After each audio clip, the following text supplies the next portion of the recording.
नमस्कार, SM star Marathi news मध्ये आपले स्वागत आहे। मी स्नेहल। चला तर मग पाहूयात आजच्या काही ठळक घडामोडी। महाराष्ट्राचे उपमुख्यमंत्री अजित पवार यांचा विमान अपघातात दुर्दैवी मृत्यू। महाराष्ट्राचे उपमुख्यमंत्री अजित पवार यांचा बारामतीत एका भीषण विमान अपघातात मृत्यू झाला आहे। लँडिंग करत असताना त्यांचे विमान शेतात कोसळले आणि त्याला आग लागली। या दुर्दैवी घटनेत अजित पवारांसह एकूण 6 जणांचा मृत्यू झाला असल्याची माहिती नागरी विमान वाहतूक महासंचालनालयाने दिली आहे। मृतांमध्ये 2 पायलट आणि PSO PN जाधव यांचा समावेश आहे। अजित पवार हे मुंबईहून बारामतीत जिल्हा परिषद निवडणुकीच्या प्रचारासाठी येत होते। सकाळी लवकर मुंबईहून निघालेले पवार बारामतीत पोहोचल्यावर हा अपघात झाला।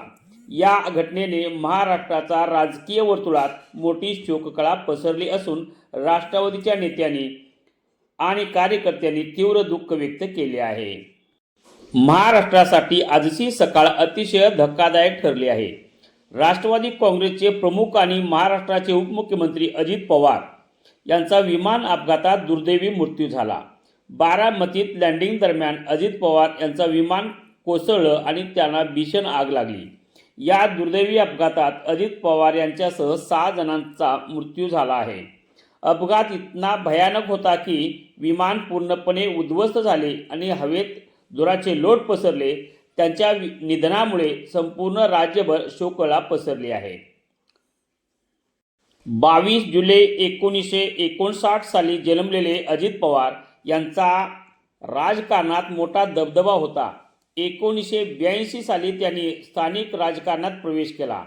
अजित पवार हे महाराष्ट्राच्या राजकारणातील एक असे नाव होते ज्यांनी अनेक दशकं सत्ता आणि संघटना दोन्हीवर मजबूत पकड राखली। अजित पवार यांनी 1982 मध्ये राजकारणात प्रवेश केला आणि महाराष्ट्राच्या राजकीय क्षेत्रात लवकरच स्वतःचे स्थान निर्माण केले।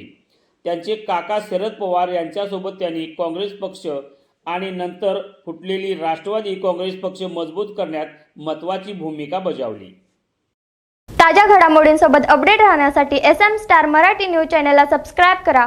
बेल आयकॉन दाबायला विसरू नका, म्हणजे आमचे अपडेट तुमच्यापर्यंत पोहोचत राहतील।